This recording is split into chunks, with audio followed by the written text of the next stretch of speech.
special guest that I'm very excited to present is Ryan and Jay from Scavenger Life. Yay! Hi. I had started listening to them when I first started listening to podcasts at all. I had decided I need to listen to, I wonder if there's any podcast out there. I wasn't even sure, because I started putting a couple items up on eBay, and I was still working my full-time job, and they weren't selling. Because I started selling in 2008, and things sold like so easy, so much easier back then. And time around, and this was just last year. And so I was like, well, I wonder if anybody talks about it on podcasts, because I listen to podcasts all the time at work. So I looked up eBay podcast, and it just, a lot of people were talking about them. And Scavenger Life was, I downloaded every single episode you've ever made that was available to download, listened to it 8 hours a day, back to back to back. I heard you guys were in my ear for a long time. And I learned so much. So I'm so grateful for your podcast and everything you guys do. Thank you so much. And thank you for coming on today. Sure. Thanks for having us. We're glad to be here. Can you tell us a little bit about, real quick, can you tell us a bit about this Oklahoma group you guys have? Yeah. I started it because another podcast I was listening to was eBay Radio, which, they do it live on the internet, but they also have downloadable podcasts. And they were saying on there that if you don't have a meetup group in your area, then start one. So apparently they have meetup groups in all different states and different, I don't even know, but Oklahoma, I couldn't find one at all. So I was like, well, I'll start one then. I'm kind of one of those people that just dives right in and starts something without full knowledge of what I'm doing. So I started one up, and people just started popping on. And Julio was one of the first, and he's been selling for a couple of years on eBay. And as you can see, his inventory in the background, it's pretty cool. I like seeing your inventory. It's so cool. It inspires me to do that myself. But looked at other people's meetup groups, and they very big things like convention kind of stuff. It seems like they have a big, I don't know where they are, but they'll have, we're meeting here, it costs this much, here's our speakers, and it's live. And I think most of them are like face to face, as we call it. I was in Tulsa, which is 2 hours away from Oklahoma City. And that's where I'm at, in Yukon, which is pretty much Oklahoma City. And so I thought it would be really good to start off just doing it online. And so we just pretty much talk about, we have topics, but sometimes we just start talking about what's going on in our stores lately and what sold really well, where we sourced, and what we heard on podcast or YouTube, and talk about that. So we're just here to pretty much support each other. So does eBay do anything for you, or do they just link to you on their website? I'm sorry, what? I'm sorry, what did you say? Does eBay do anything for you guys? Not too much. I have been contacted by Griff, which is one of the eBay Radio. Well, we know Griff. It's Griffin Lee. Yeah, and he had contacted me with an email and said that they have a special group for the meetup leaders, I guess is what they're called. I don't know. And to where they can give us material and like information about what's coming up new on eBay and stuff like that. So I get a newsletter once a month, and they have a little I think that's what it's actually called. Within eBay, there's like forums. That's what it is, forums. And they have one specifically for the leaders. And so, and he says that he, just ask and he will provide. So cool. Awesome. Tried too much. I have taken the information that I've gotten from my newsletters and shared it with the group. Cool. Interesting. So you guys are not into a meetup group where you're from? No, if you live in a little tiny small town, it would be probably a 2-hour drive to anywhere. Yeah. Yeah, that would have a meetup. And plus, our meetup's kind of our podcast, the people that call in and listen to us. We kind of made our own meetup, We didn't mean to, but. Yeah, I actually called in one time, a Oh, long time ago. I called in and I was so excited to hear my call on the air. I was like, oh, I yeah, had to call a couple times because I didn't do the 3-minute thing. I went over. I was like, yeah, okay, I'm going to call back in time at this time. Yeah, no, Google Voice cuts people off. See, so we, Yeah. And so you warn us, you tell us it's only 3 minutes, and I'm just yapping on, and I get cut off. I'm like, oh yeah, I forgot. So this next time I had a timer.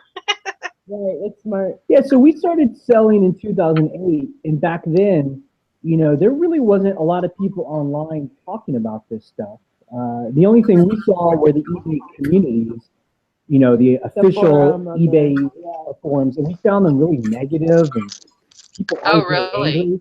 So we just decided we wanted to try and form a place that was a little more productive, where we were about, where we would just talk about our daily life, and we would talk about how to solve problems. And yeah, that's kind of what our podcast is about at scavengerlife.com. I love it. Yeah, cool. Yeah, that was one of the questions I was going to ask is what made you want to start a podcast? So that's very interesting. I did not know that. And that makes a lot of sense. And I mean, you guys are kind of veterans in the eBay world and apparently in the podcast world and information world of eBay. Well, I mean, So, I think that's one thing that goes to our credit is that we're pretty determined, and we've been posting a podcast every week since 2011. No, I don't think it's that long No? ago. Like 2000, God, I can't remember, 13. Yeah, I don't know. It's Like been a that. while, but we just keep at it, and really anyone can do it. It's really easy to do this. It's just a determination to do it every and week. I think it just helps us because our podcast is really about a lifestyle. It's not so much about getting rich or Yeah. making $1 million. Right. It's more about how do you sell and not burn out and stay sane. And so that's what we do every week. We just talk about the kind of mundane, little tiny things that we have to do to kind of keep things going and motivate ourselves, and just keep it real simple. Yeah, and you guys do a really good job of that. I stay interested, It's always It's nice interesting. to hear, because sometimes we're like, we're just talking about, I sold like a platter in my, like a deviled egg platter in my store this morning. Yeah. Like, it's like, but I think for other eBay sellers, it's interesting because you're like, yeah, I sold the most random stuff, today. And a lot of people in your life don't understand it. They're like, what? Yeah. What are you doing? Yeah. Well, I your podcast, you guys focus more on like long tail items, don't you? Or do you also do like quick flips as well? Well, I mean, we were just talking about this. We just recorded our weekly podcast, and we were talking about that again, about the fast. It's nickel versus the slow dime. Everyone likes to argue about that. I mean, we'll sell anything. For us, it's about finding what's cheap. So we don't like to invest a lot of money in our inventory. So sometimes we're able to find things for $1 that sell very fast, and it sells for $300. Right. But that's pretty rare. We're willing to wait for things to actually get bought, and that's okay with us. Yeah. Other people, they only want to have 200 items. They want stuff to sell really fast, and they're willing to pay a lot of money for things because they know they'll be able to flip it fast. It's just a different strategy. I listened to your interview like a month ago. If you did an interview with what's his name, like Rockstar Flipper, or I think that was his name. Rockstar Flipper, yeah.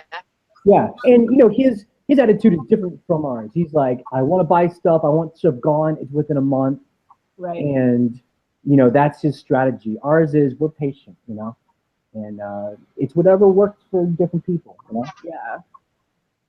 Now, I know that one of your strategies that helps in that particular strategy is that I remember hearing you guys talk about being frugal. And some of the stories I've heard you talk about,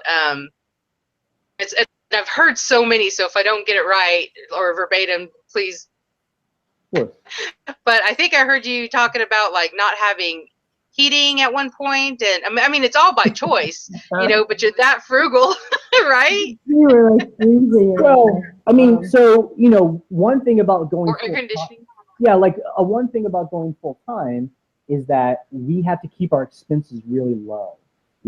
So the lower our monthly expenses are, the less like pressure there is to sell a lot of stuff on eBay. Yeah, so I mean, part of it was like we have a wood stove and we scavenge the wood for free, so we don't have to pay for electricity for heating. But that was just a choice we made in the beginning when we bought our house, and it's just little things like that. And anyone who calls in to us and asks, "How do I do this full time?" Our first thing is we say is cut your expenses. Look at what you're spending every month.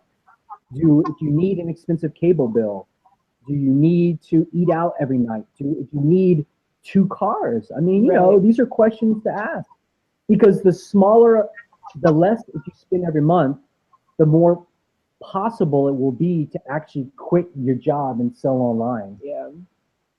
Yeah. Yeah, and to be honest, I like that strategy. I think it would take some discipline on my part. I mean, I'm already used to being frugal in certain areas anyway, but some things I could cut back on. And the air conditioning thing, I don't like to sweat too much, but I can in my house, but I could change my thought process about it and just say, hey, this is kind of part of working out. Let's just look at it that way, So there's some, and that's kind of the way I want to do it as well. But my question that, are you still as frugal as you were back then? Because I know that you're doing, right? Yeah, I mean, so we're pretty frugal still in our own personal life, but we've now taken the profits we make and we've invested in this rental business. So we've been buying, so we now have 2 it's rentals. And, so that, houses are expensive. Yeah. So, I mean, it's about sacrificing for the short term. So when we're 50, we have assets, Yeah, I mean, like, we have friends that still live in the city, and they'll go out to eat every night, and, they're just like going out, and like they have a car payment, and we're just like, you can have those things. It's like, that's fine if you want them, but you're not going to own a house, so it's like. I mean, right. Julio, I'd like to hear from Julio since he's here. I mean, how are you dealing with that about being frugal, building a business? Like, how do you balance that? It cut off a little bit. I'm sorry. Sure. How are you handling with being frugal and running a business? Well, you guys really inspired me to do this, because I was working full time when I was listening to you on the podcast, and I had a set goal where I had to pay my wife's car off before that was one of my goals, is to pay that off before I actually quit and did it full time. So I paid off a debt that I had and my wife's car off, and then I went full time because of you guys, and I thank you so much for that. Wow. I didn't do it. You did it. Yeah, I did. Gave me the advice to do that, really. Yeah. And then I'm listening to you guys, kind of made me like, we got to do this full time. If I'm gonna go all in, I told my wife I'm gonna go all in and see what happens. See, that's the way to do it. And when I look at the room behind you, you've gone all in, Yes. Yeah, 1,400 items and counting. So we'll see. Nice, that's awesome. Wow. And Julio, are you try and sell things quickly? Are you willing to hold on to them? What's your strategy? I actually do a little bit of both. There is some certain stuff that I can leave there for forever. I don't care. And there's certain stuff that I do. So I can say half and half is my inventory. Right. I have it good till canceled, and then the other half, the Rockstar Flipper. When we interviewed him, I kind of got some ideas from him. So I did turn some of my some of the older stuff that I wasn't selling. I did it to 30 days, and I actually sold some of it when I did that. So nice. Yeah, I mean, I think that's a fun thing about selling on eBay is that it's all a big experiment. Yeah. If you can try things out, you can take all your hats and put them on sale and see what happens. Yeah. It's whatever works. Oh yeah. And it's good to experiment like you guys do all the time. So I'm all about that. That's so good to hear. Did you guys do your own kind of research before you started selling on eBay? Did you see how other people were doing it? I know you said like back then there wasn't really anybody talking about it.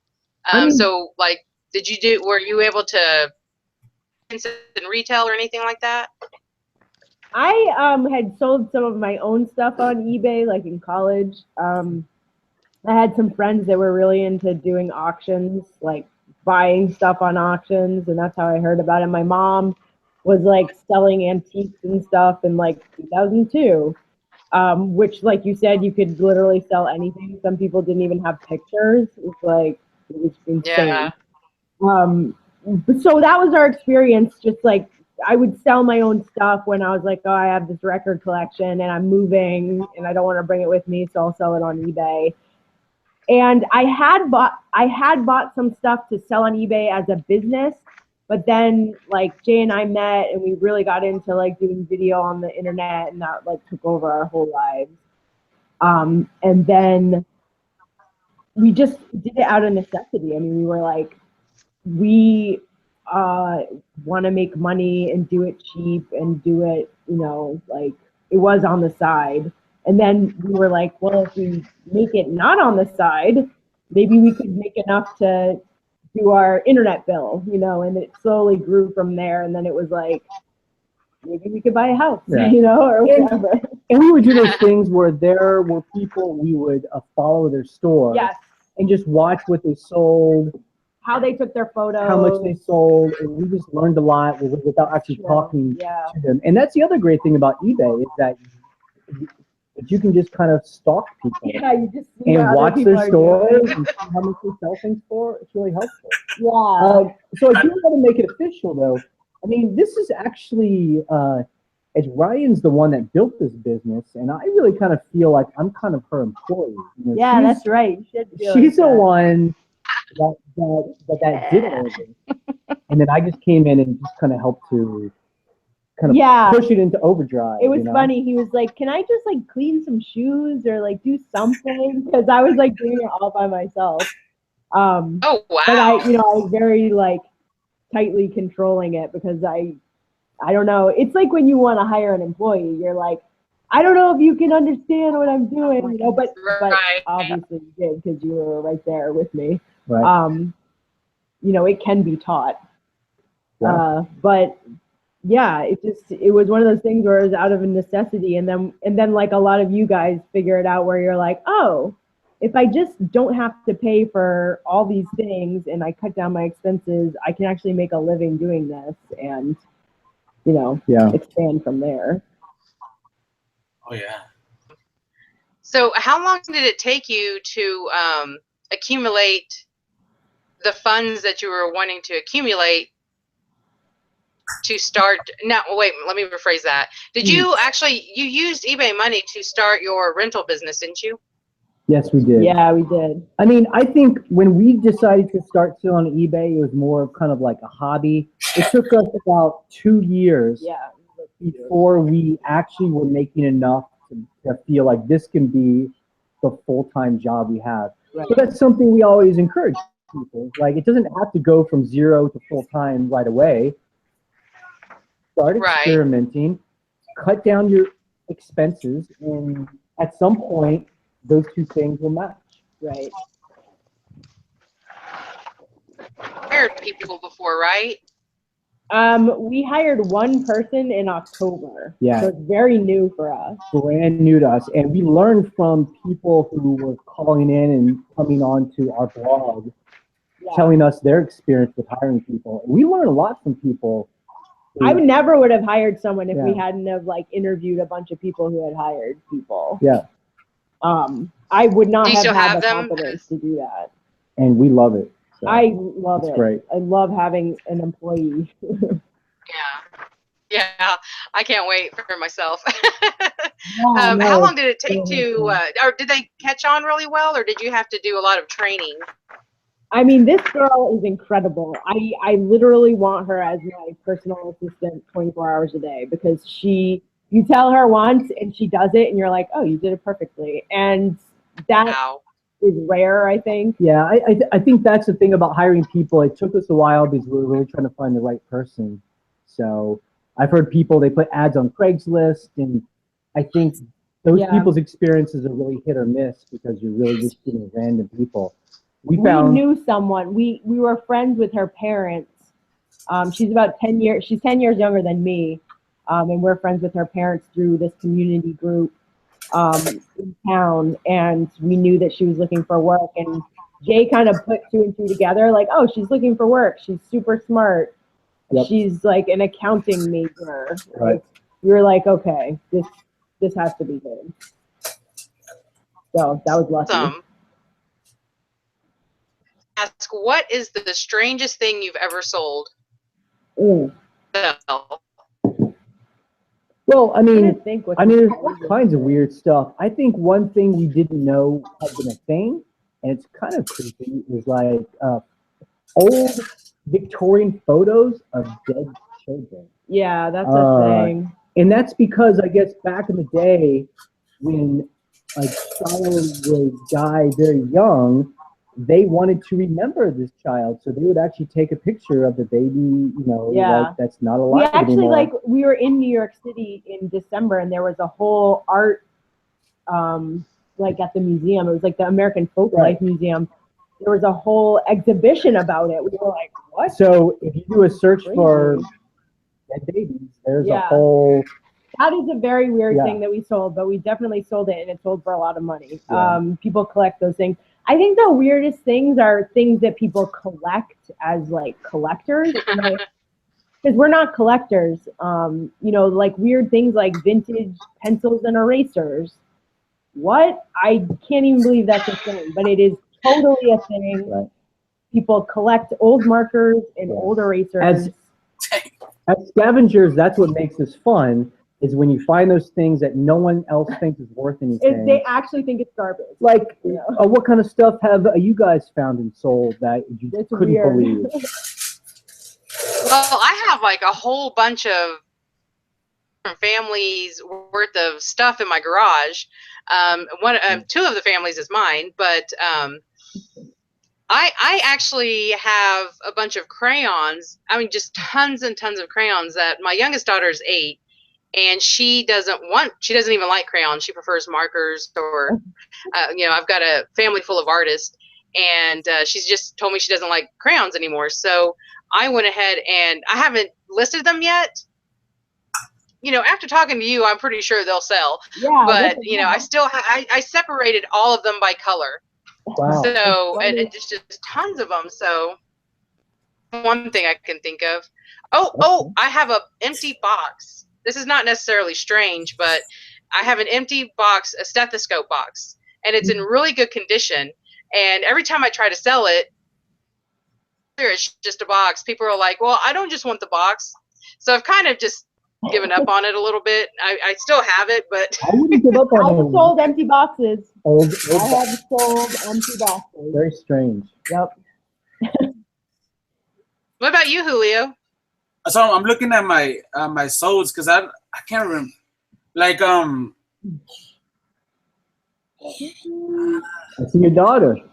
Hey. You're supposed to be in the video. Okay.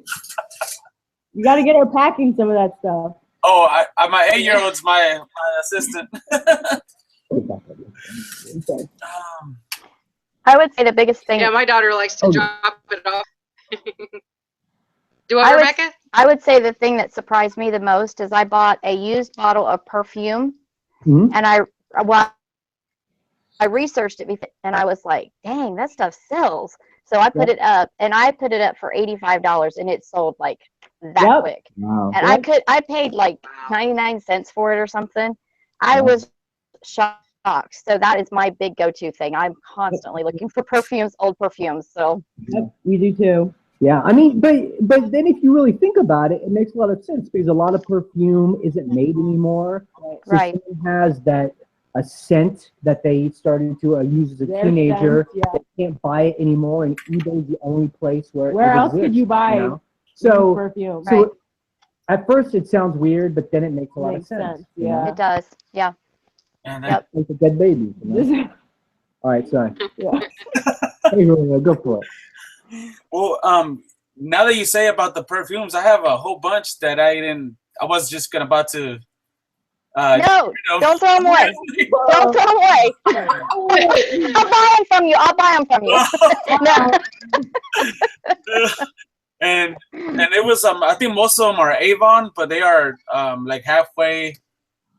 I guess I'm gonna do a little research on them. Yeah, look them Yeah. up. Yeah, I mean, there will be some perfume that isn't worth anything. Yeah. Yeah. Some that are worth a lot. Yeah. Yeah, it's crazy. Just like anything. And it's better. There's one last question before we go into the Q&A. Do you guys ever do lots? And if you do, what is the choice behind putting something in lots and not putting something in lots? Yeah, sometimes we do lots, but I don't really find stuff in bulk. I mean, we normally don't sell in lots because we find it's better to sell in quantity.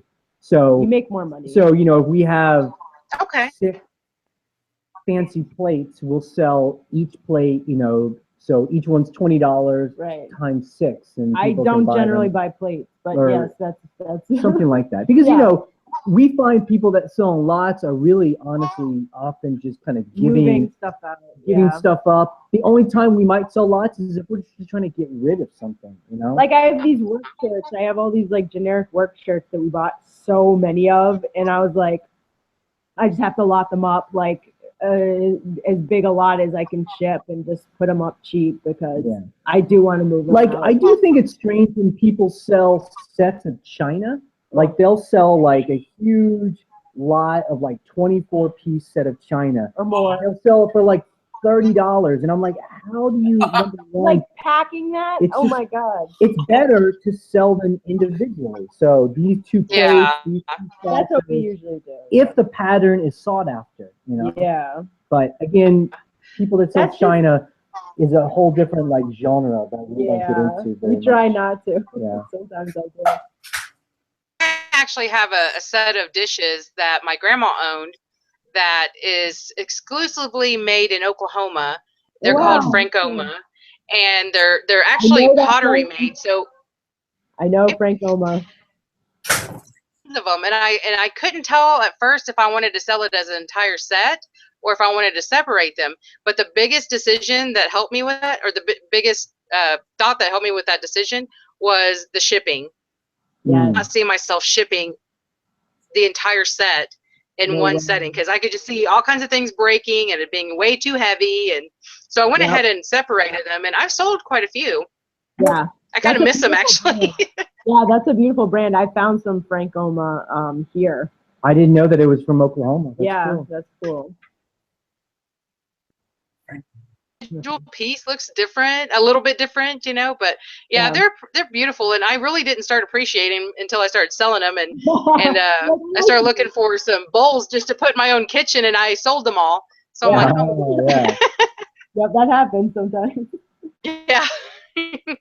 So we're going to go ahead and open up for Q&A. So if anybody has any questions. Oops. I have a question. Do you guys still sell on Amazon?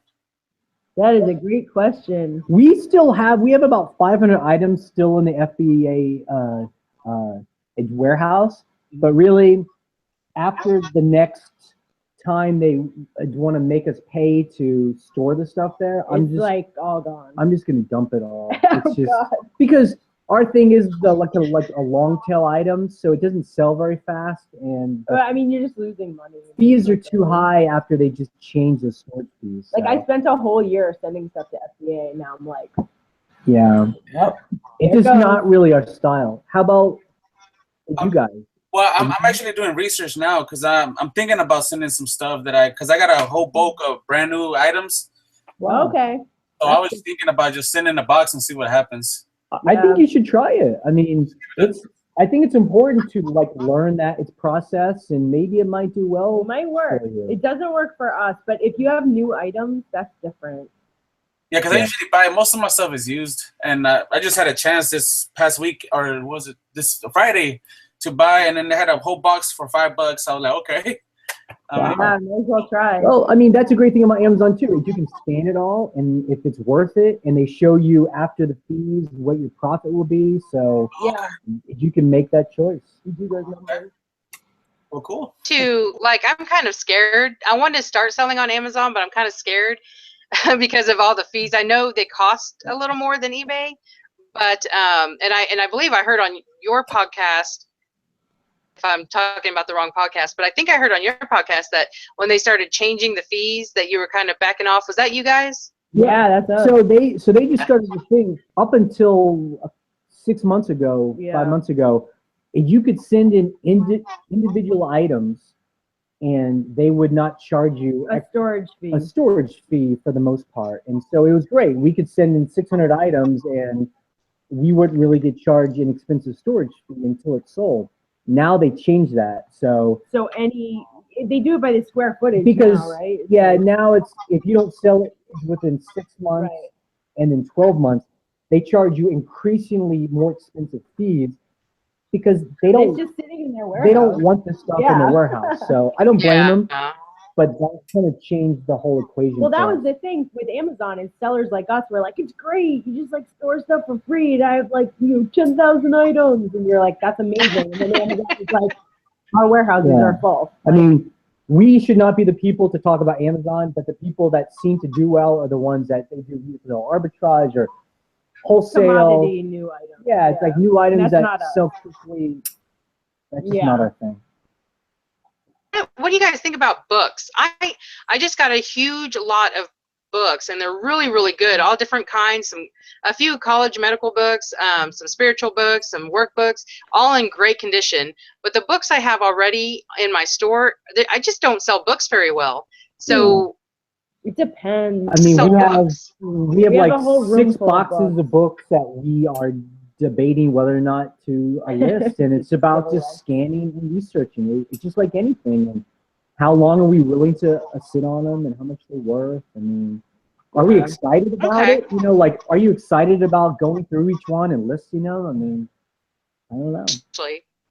Okay. Well, then seriously, that's like how we gauge things. I'm like, do I care? Yeah. No. You know? You know, I'm the same way. I have to like a certain item to want to list it, because I have a pile that it's been there, and I'm thinking I'm just about to donate it and just get rid of it, because I'm never gonna list it. Right. If you don't care, yeah, exactly. If those things make you feel bad or make Like, you feel bored, just get them out. Get rid of it. There's so much stuff out there to go buy and sell. Yeah. Just focus on stuff that's fun, you know? Exactly. Makes sense. Anybody else got questions? Question. Okay, well, let me think of some more then. I was trying to like back off so you guys can talk. Oh, I have a question. Yeah. Sorry. Okay, so this is the huge thing. My son started a group on Facebook, and I'm in all of these Facebook groups, and I'm constantly seeing everybody complain about their sales being down. And I try to keep our group really motivated, but man, are y'all sales down, or what have you done to overcome the slow time? Right. I mean, so we've been selling for a while now, and there is just a retail cycle that seems there. It's not a problem that can be solved. It's just what it is. After the holidays, things are still pretty good, and then about this time of year, They slow down. the summer starts, and things just slow down until the next holiday, and that's like October, and that's just the way it is, and that's true for Walmart. For Amazon, for any brand, so there's Right. so eBay's not trying to destroy us, there's no secret algorithm that we can figure out to boost our sales. The only thing we do is we just focus on a listing for next holiday, so really put things into overdrive. So when people are buying, you have stuff. We have stuff ready to go. That's good. That's I've been concentrating on that too. Just some Halloween stuff, Christmas stuff. Just just kind of loading up now to get ready for those booming seasons that are going I to mean, come. are you selling as like a part-time, just extra cash, or is this? Yeah, my husband's disabled and I had to go back to work. I was a stay-at-home mom for 20 years, so I've gone back to the workforce, but I really want back in my home. So I feel like that this is an avenue that I have found that I love. Yeah. And it about, I Good. go to work and I do what Lisa was talking about. You know, you go to work 8 to 5, you come home, you hit the thrift stores, you close out the thrift stores, you come home, you start taking pictures, you start listing, you stay up until 2 o'clock in the morning, you get back up at 5 o'clock, you hit the road again, back to work, and back. I mean, it's just a vicious cycle. And Yeah. Saturdays are my day to, you know, do what I can to the week. And but yeah, I definitely want to work my way into a full-time business. But yeah, I mean, like our hats is off to people like you that are really doing it. I mean, takes a lot of motivation Yeah, to absolutely. do that. I mean, we have it easy. This is all we do. But it's like I said, I think the thing is to make sure that your monthly expenses match the weakest eBay profits that you're going to have. So probably like June, July, August. Those are the slow. Those are our slowest months. But we Yeah. make sure our expenses are never more than our lowest eBay month, you know? And then when things are really That makes good, you know, like sense. December, January, we make sure we save that cash so we can Right. balance things out. So right, that's very wise. that's Yeah, the key. I worked for an oil drilling company, and we used to tell those guys all the time, "You're going to the field, you're making that big money, save it for the downtimes." And they would spend it. They'd buy new houses, and then when we lay them off, then they'd all lose it all. So, Especially in the oil Yeah. industry. I'm from Texas, and I know all about He's that. from Yeah. Houston. So. yeah. You can tell people that all day long, but Oh, we tell people all the time. I mean, when they have a full-time job, we're like, if you're thinking about going, you know, solo, eBay, Airbnb, whatever, like save your money now so you have a buffer, you know. yeah, right. Yeah, so Yeah. important. Yeah, that's exactly what I. So yeah, That I appreciate the ones that are there that have been through it, that can give go us ahead. the knowledge. The ones that are just starting out, I appreciate that. Yeah. So Yeah, definitely. Julio, Yeah, what's going on? that's exactly what I did. I mean, I dedicated a whole. I was at the place I was working at. I was there for 10 years, Wow. and the year before I wanted to do this full time, I actually did it for a whole year while working, and you know, with the kids and all that, and then I got out of the work, and it's been about a year full time on eBay now. Wow. Congratulations. That's Wow. so great. And I love it. I mean, I get so much more time with the family, and we got So a Julio, so do you have a partner that is helping you or supportive of what you're doing? well, my wife, she supports me, but I do all the work. Yeah. That's okay. I mean, as long as she's not complaining about it, you know. Oh yeah, she'll complain every once in a while. Hey, get this stuff out of the living room. Trust me, we do that to each other. Yeah.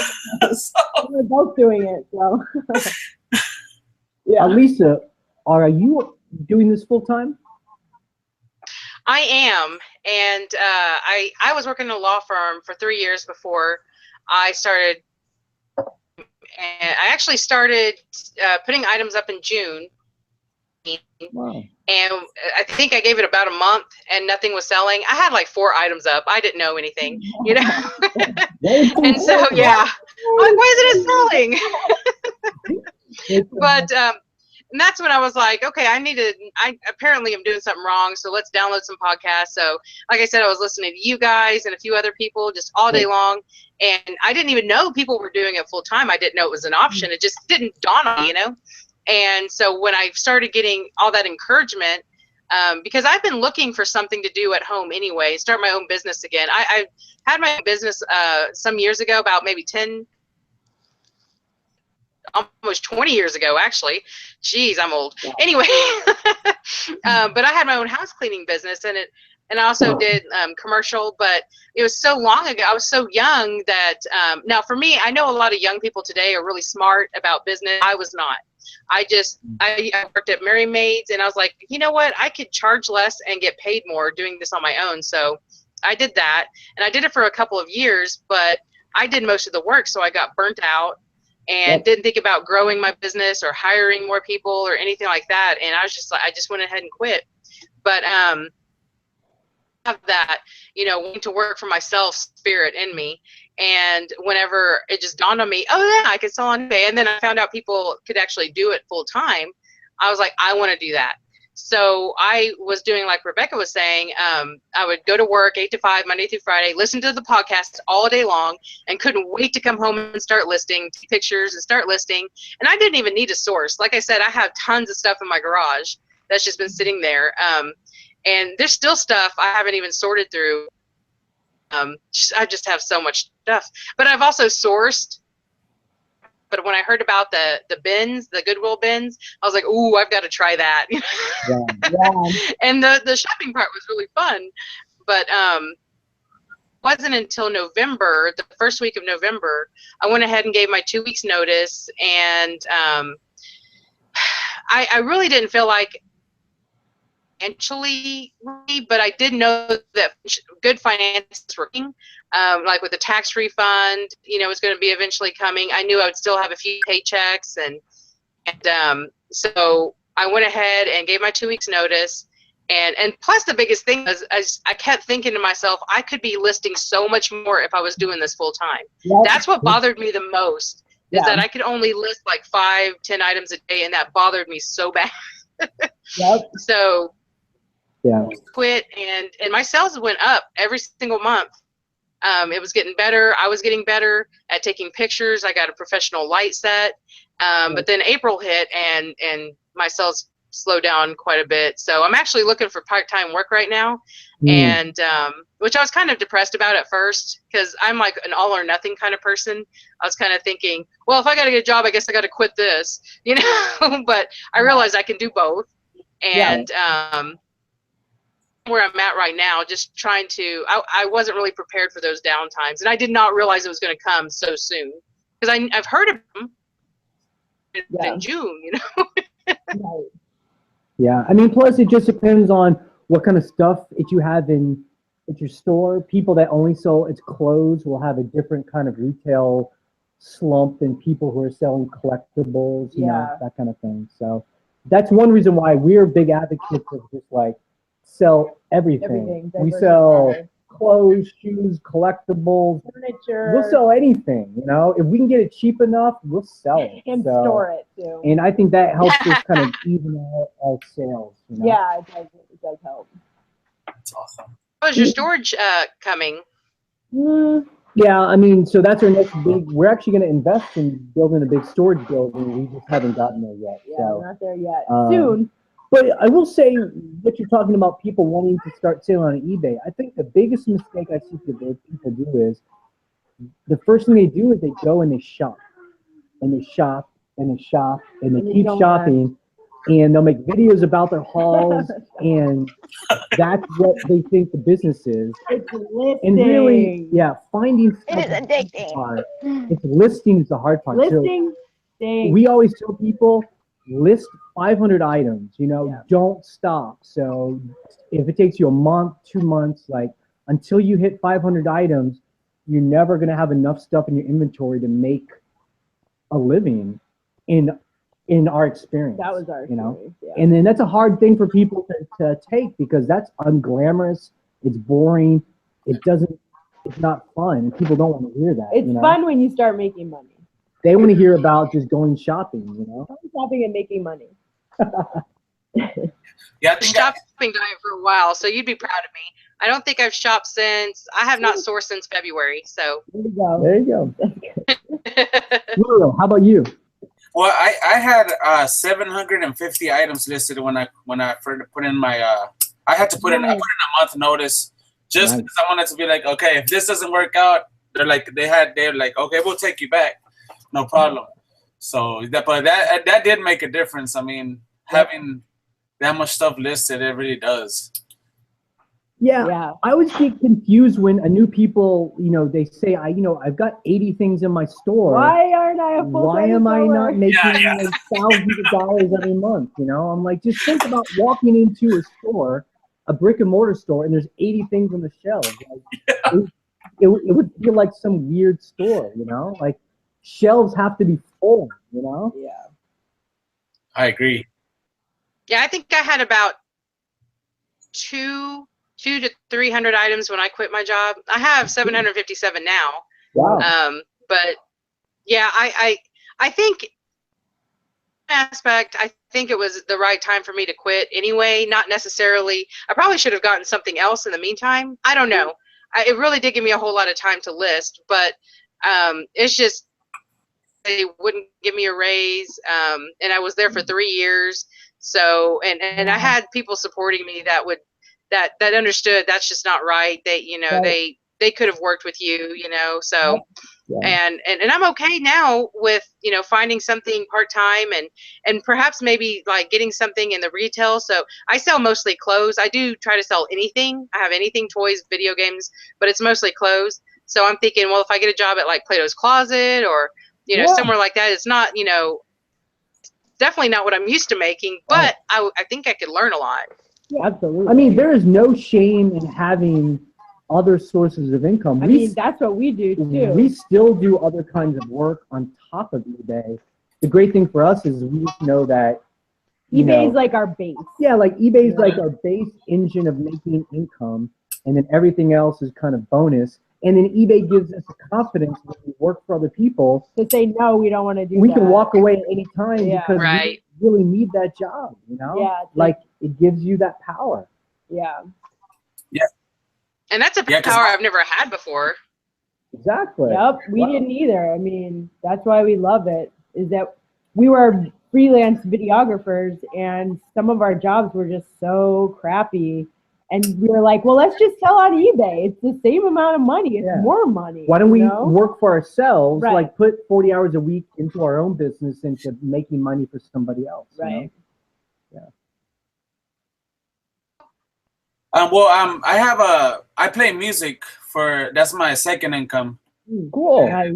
So I had like you do have to have like something, but I like you say eBay is my main source of income, but I do that stuff on the side too just to get that extra kicker. Yeah. And to have variety in your life. So definitely. I mean, I think for us, like we're not trying to make a sweatshop. It's for ourselves, Like, I think that's why we talk about eBay as a lifestyle for us. Like we work really hard, but then we can take time off and other things. We can let our interests flow as they need to, rather than like, we're trying to get really rich here. Like it's all about money. Like we know people like that. I mean, we know people who make eBay a grind, and they're like, I will work every day till midnight, every second of the day, and as a full-time eBayer, and you're like, if that's what makes you happy, you should do that. That is not what makes me happy at all. Like if I work 4 straight hours, I'm like, I need a break. I need to like go eat lunch. I need to watch a movie. Then I'll work till 9 o'clock, whatever. It's not a big deal, but flexibility. I was going to ask you too, is because that's what you mostly hear about with a lot of YouTubers that sell on eBay, is that work, list, work harder, work smarter. And I've done both. And I'm not a workaholic. I'm one of those people that can easily enjoy the 50% work, 50% relax, friends, whatever. So I definitely, like I said, whenever I was working full time and coming home, that was the hardest I've ever worked. But I was just determined. I wanted to sell on eBay full time. So that's something I wanted to ask you guys is you are from those other people that are like just grind, which you just pretty much answered. So and that's really cool, because that's one of the things I wanted to do, having my own business, is be able to work as hard, necessarily just wanted to, but I didn't want it to be such a need to overwork myself that I still didn't have time for my family. I'm a single mom, so I love the flexibility of, like, there are days where I am like, I wake up at 6 a.m. I start shipping. I start listing. I do the, and I work all day long, and that's just how it is. And then there are days where I'm like, I'm going to do a little bit. My helper's coming over. She'll do stuff. And I'm, like, that's the beauty of it. You can work as hard as you want, because we do work a lot. I mean, we do a lot. Yeah. But we do it when we want to. It's not like 9 to 5. It's like, I think more that's flexible. I think that's why we're advocates of having a large inventory, because once you have a large inventory, it gives you the flexibility to kind of take some time off. Yeah. So I think Yeah. the early days is all about working really hard. Yeah. It can feel like a grind Yeah. trying to list 500 items really quickly. But there's a motivation there where you're like, I want my freedom. That was our motivation. But you're front loading all that work, and then you can kind of back off. And if you want, some people don't back off. I don't know. It's it just everybody has. Because when I feel like I am burning out, when I'm like, I'm just exhausted, I'm like typing things on eBay that aren't even making any sense. Like, okay, you need to back up. I have a question for you guys, 'cause I don't know the answer. Like, we'll hear a YouTube person who sells on eBay or Amazon. They say they made like $1 million one year. I guess my question is, like, what do you think they do with $1 million? Like, that's a lot of money. Like, if we made $1 million in a year, we could probably retire. I mean, that's my question. You know? I don't know the answer to that, but what I do know is that people saying, I haven't necessarily heard the $1 million one, but like over hundreds of thousands of dollars a year, that is not all profit. Okay. Right. That is everything all together. So that's not including expenses. And this is from what I've heard. Okay. It's gross. Right. Yeah. So they make it sound so glamorous. Right.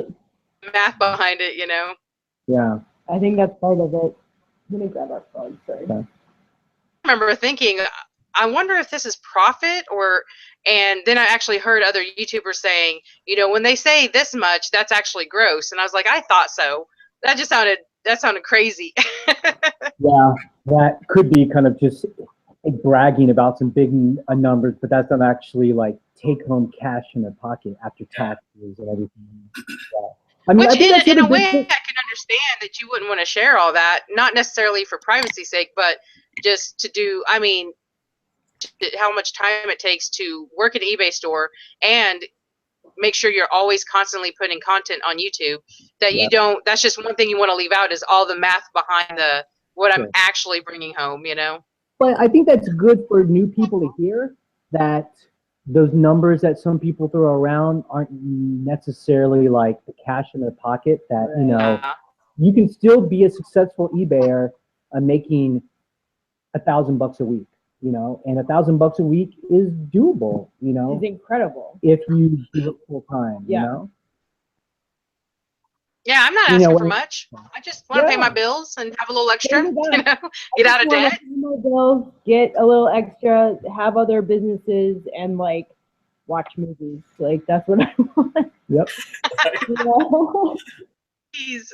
Like, I don't want a Mercedes, although some people might want one. That's fine, but. And you know what? I don't either. And that's one of the things that really attracted me to you guys is the frugal part. Is because, and I was just telling somebody today, I really like not having a brand new, really nice car because I would be worried about somebody stealing it all the time. Right. I like having it's not a piece of crap, but it's not pretty, Nobody wants my stuff, Yeah, same here. I'm really waiting for the time when they're like, it's robot cars where I don't even have to own a car. I can just call a car, order a car. Takes me where I need to go. Like, that's like Jay's ultimate dream. He talks about it like every day. I don't need a car. He's like, I don't want to drive anymore. I just want the robots to drive for me. Yeah, seriously. Either the robots do my errands for me. I don't want to leave the house. I think it's gonna happen. Why not? We want the robot cars to pick up food at Walmart and deliver it to our house. Yeah. Yes. Go back. That's what I'm talking about. Go back. Yeah. Yeah. Seriously. Well, it is after 3 o'clock, so if does anybody else have a question before we go?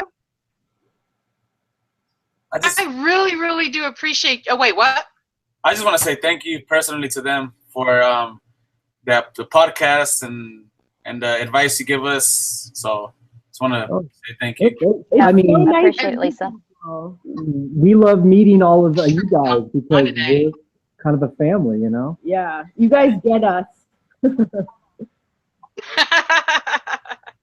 Love listening to your podcast. Still listen to it today. So thank you so much for putting new content out all the time and just doing what you guys do and share your lives with us, and especially coming out here and accepting our invitation to talk with us, just our Okie selves here. Thank you so much. No problem. Well, thanks for having us, you guys. It's so nice to meet everyone. Got It to. was nice to meet you too. Nice to meet Well, you. hopefully you guys can come on another time. Yeah, we would love to. Yeah. Awesome. All right. Well, we'll let you guys go. Thank you so much again. All right. Bye. See ya. Bye.